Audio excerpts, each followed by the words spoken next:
प्यारे बच्चों, आजकल हम लोग रस प्रकरण पढ़ रहे हैं और रस प्रकरण में श्रृंगार रस और शोक रस संपन्न हो चुका है। अब हम कंपैरेटिव अध्ययन में देखेंगे कि वीर रस और रौद्र रस में क्या अंतर होता है। वीर रस का जो स्थायी भाव है वह उत्साह है और रौद्र रस का स्थायी भाव जो है वह क्रोध है। अब उत्साह और क्रोध की परिस्थितियों को समझने का हमें प्रयास करना है। उत्साह हमें कब जगता है? उत्साह हमें आनंद की अवस्था में जगता है। वीर तब होता है जब हम धर्म की रक्षा के लिए, किसी पीड़ित व्यक्ति की रक्षा के लिए, किसी अन्यायी से युद्ध करने जाते हैं, मेरे मन में उसको परास्त करने का भाव जगता है, वह उत्साह कहलाता है। वही उत्साह रस वीर रस में परिणत होता है। परंतु क्रोध निंदा से जन्म होता है, क्रोध का अपमान से जन्म होता है। क्रोध का दोनों की परिस्थितियों में बहुत अंतर है। क्रोध स्वतः के लिए किया जाता है और उत्साह जो होता है वह परार्थ के लिए होता है, समाज के कल्याण के लिए होता है। किसी पीड़ित की रक्षा के लिए वीर व्यक्ति उत्साही होते हैं, परंतु क्रोध स्वयं के अभिमान से जन्म होता है क्रोध का। इसलिए दोनों रसों में बहुत अंतर है। दोनों को प्रमादवश एक नहीं समझना चाहिए। अब हम वीर रस को देखेंगे। शत्रु के उत्कर्ष को मिटाने अथवा दीनों की दुर्दशा देख उनका उद्धार करने और धर्म की रक्षा हेतु मन में जो उत्साह उमड़ता है उसे ही वीर रस कहते हैं। यही उत्साह जब विभाव, अनुभाव और संचारी भाव से मिलता है तो वहाँ वीर रस की निष्पत्ति होती है।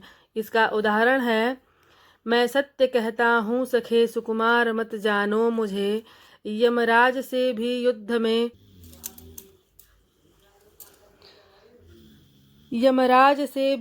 में प्रस्तुत सदा मानो मुझे, है और की तो बात क्या गर्व मैं करता नहीं, मामा तथा निजतात से भी युद्ध में डरता नहीं।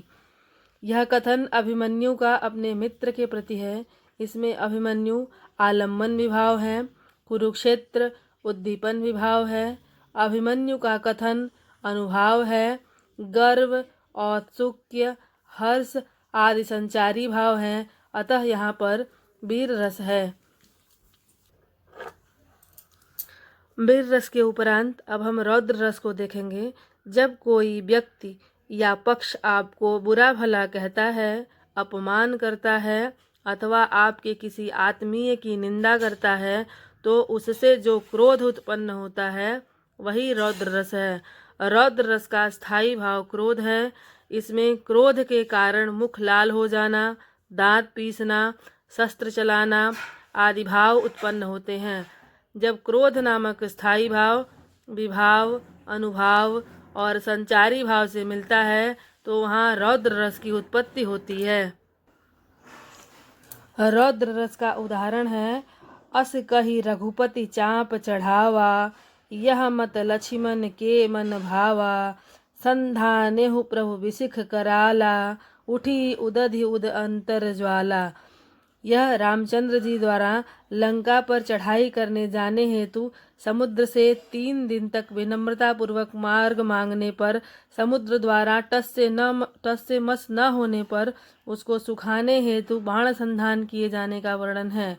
यहाँ रामचंद्र जी आलम्बन विभाव, समुद्र की निष्क्रियता उद्दीपन विभाव, बाण का संधान अनुभाव, रामचंद्र जी की उग्रता यहाँ संचारी भाव है। अतः यह रौद्र रस है।